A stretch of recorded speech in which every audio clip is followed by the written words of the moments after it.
I don't think there's any area in the culture where you'll see a more enthusiastic embracing of the whole woke identitarian political ideology, pronouns and that type of thing, because the whole pronoun thing essentially is a codified way. It's a way of filtering out who's not an academic, who's not part of that thought process.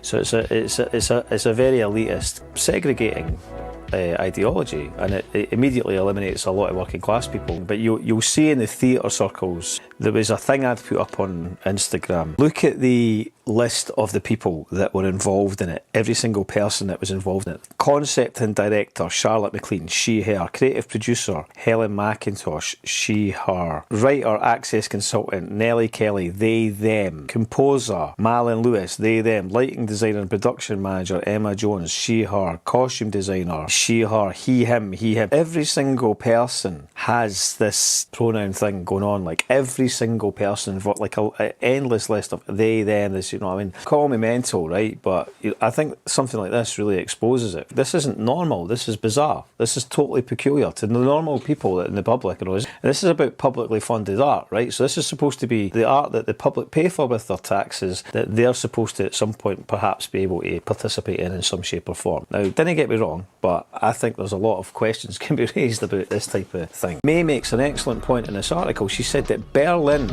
alone, the public arts budget for Berlin is 600 million euros. That's just for one city. The whole of Scotland has less than 100 million pounds. It's pathetic. So it stands to reason you can recognise why with such a small pot that's already there, and that's why the whole pronoun thing is significant as well, because it's a very cutthroat situation. People are really ruthless. That's what this is the paradigm, the era that we're existing in. It's a very opportunistic era. That's why when I made the film about the vampire castle, this is an extension of that. It's like these are all denizens of the vampire castle, the people that populate these quangos, the people that are involved in government, the people that are involved in the neoliberal state are all essentially part of that way of thinking. It's about, you know, what can I get for myself and, you know, under the cloak of virtue.